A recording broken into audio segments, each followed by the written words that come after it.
what you want to say to us. I pray, O God, Holy Spirit, that you would take over. In Jesus' name I pray. Amen. Right, if I was to ask you, do you love me? You probably will all say, of course I love you. And why is that? Because you shook my hand at the door or gave me a hug? We sometimes do this with God as well, you know. Just because we raise our hands or we clap our hands or sing songs like the others do, we think that's love. You see that Peter was asked 3 times, do you love me? Jesus is asking us too, do we love him? And don't be quick to answer, as did Peter, and then ended up denying him.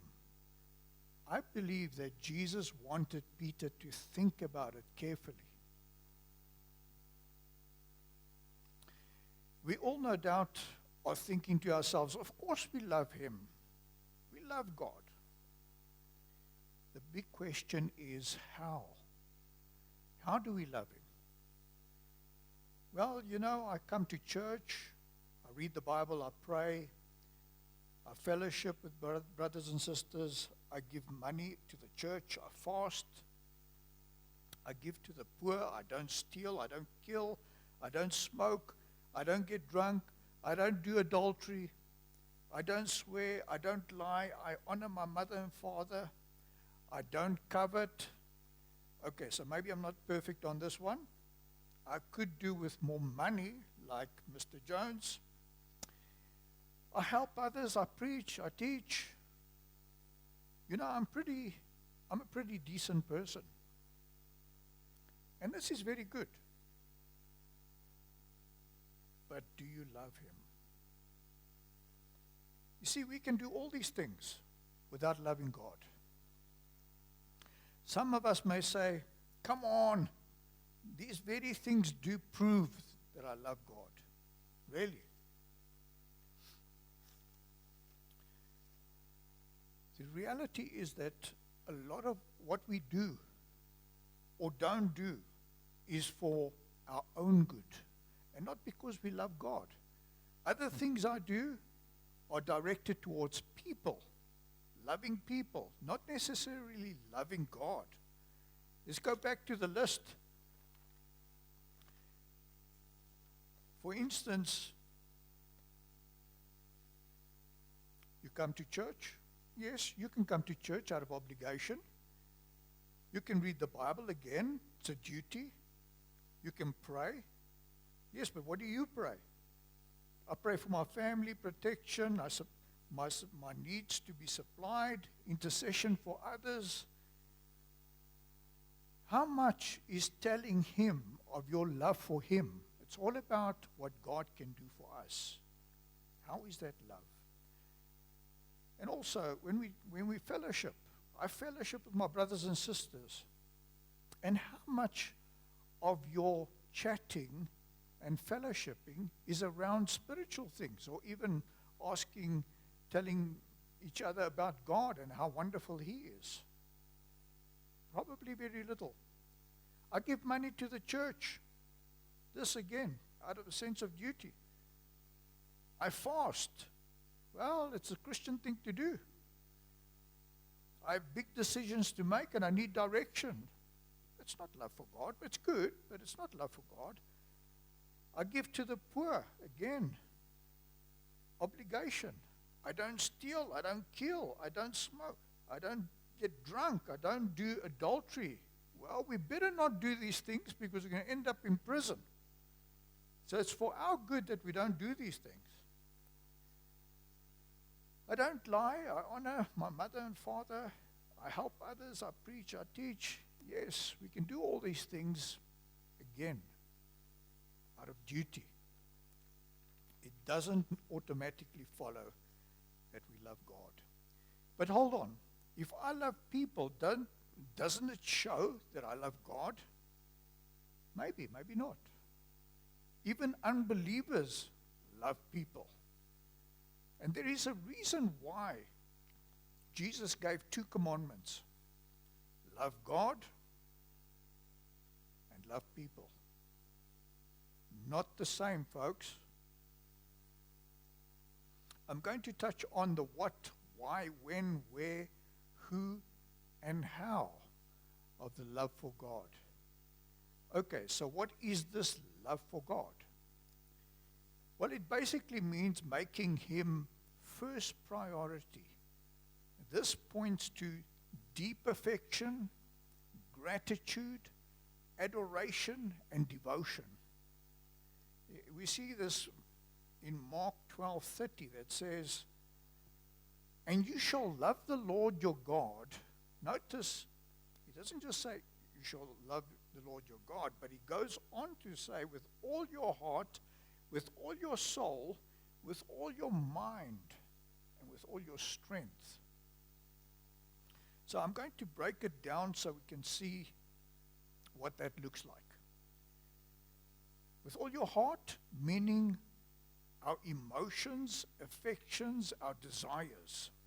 And with all our souls, your will, your personality, and ambitions.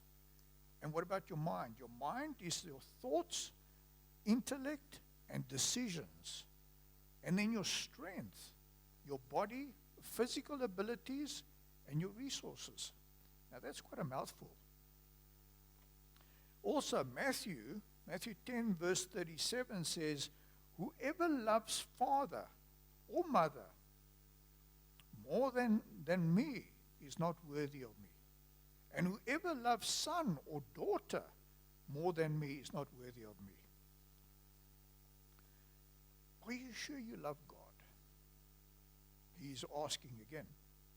Are you sure you love me? Then we get to the why of this kind of love. Well, who other than God extends forgiveness, healing, deliverance, protection, consolation? He is one who didn't withhold anything good from us, even planned our future for us. He sent us a helper, a comforter, a teacher, an empowerer. He came to give us abundant life. He placed angels to oversee every one of us. And he is still reaching out to us. He has prepared a place for us to be with him. He has rewards and crowns lined up for us. He has made us his ambassadors, and he's coming to fetch us. The Bible is full of what he has for us and what he will do for us. Romans 8:32 says, "He who did not spare his own son, but gave him up for us all, how will he not also with him graciously give us all things?" That's amazing. Not only did he give his own son, but he wants to give us all things. I mean, that's awesome love from his side. Then there is the when, where. The when and where of the love of God.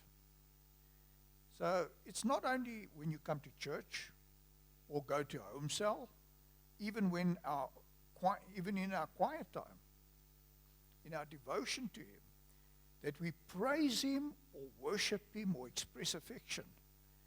It should be a lifestyle. Psalm 34 verse 1 says, "I will bless the Lord at all times. His praise shall continually be in my mouth."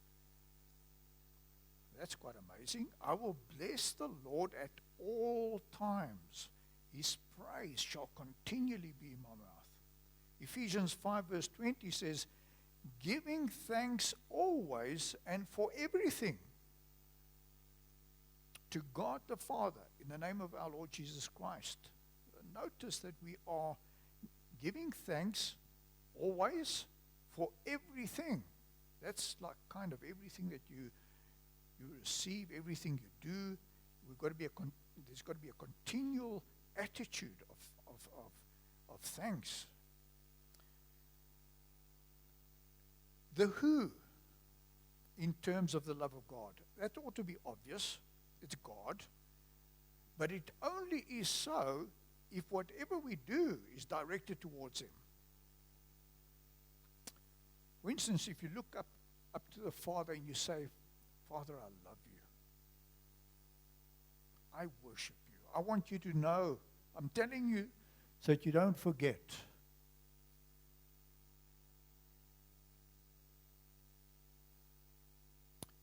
The mistake we make is taking for granted that He knows. That He knows we love Him. Of course God knows. But is He convinced of our love for Him? God continually affirms His love for us. Ought we not to do the same? We don't just say to God, I love you once, and then kind of a week later, if you remember, you say it again. We continually express, we should, after what He has done for us and what He means to us.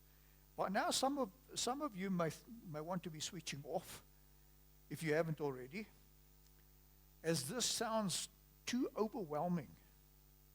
I want to say, I agree with you, 100%. I would be thinking like the disciples. Check this, Matthew 19:24 to 25. It says, and firstly Jesus says this, again I tell you, it is easier for a camel to go through the eye of the needle than for a rich person to enter the kingdom of God. When the disciples heard this, they were greatly astonished, saying, who then can be saved? Even they thought they're probably not going to be saved. This is too hard. You may be saying, who can love with this kind of love? In fact, even Jesus agrees with you. Check out His response in the very next verse. It says in Matthew 19, verse 26, it says, but Jesus looked at them and said, with man, this is impossible. But with God, all things are possible. Remember the scripture, it says, I can do all things through Christ who strengthens me. So now we are faced with the how. How do we get to love God this way? You may be sitting there saying, I never had this kind of passionate love for God. What do I do? Others may say, I used to have that kind of love, but over the years it's grown lukewarm. I've got good news for you. You can start afresh today. For those who have never been in love with God before, you've never been born again. You've never had the experience of the new birth. Now is the time to surrender to Him. Check what He will do for you. Ezekiel 36:26 says, this is what He'll do for you. And I will give you a new heart, a new spirit I will put within you. And I will remove the heart of stone from your flesh and give you a heart of flesh. How great is that, folks? That's amazing.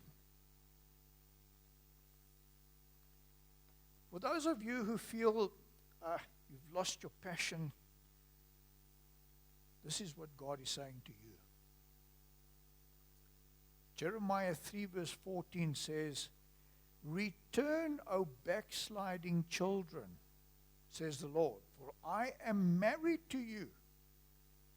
I will take you, one from the city and two from the family, and I will bring you to Zion.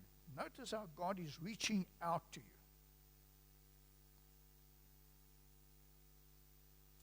I'm going to ask you to act on your conviction by showing God, not me, showing God you are serious and you come to the front. Those who have never had an encounter with God, come and stand on the left. And those who have backslidden, or you feel you want to renew your commitment, Come and stand on my right. I myself would like to be on the right. I want to recommit. In fact, I want to do that daily. And I pray and trust that God will meet with us in a special way.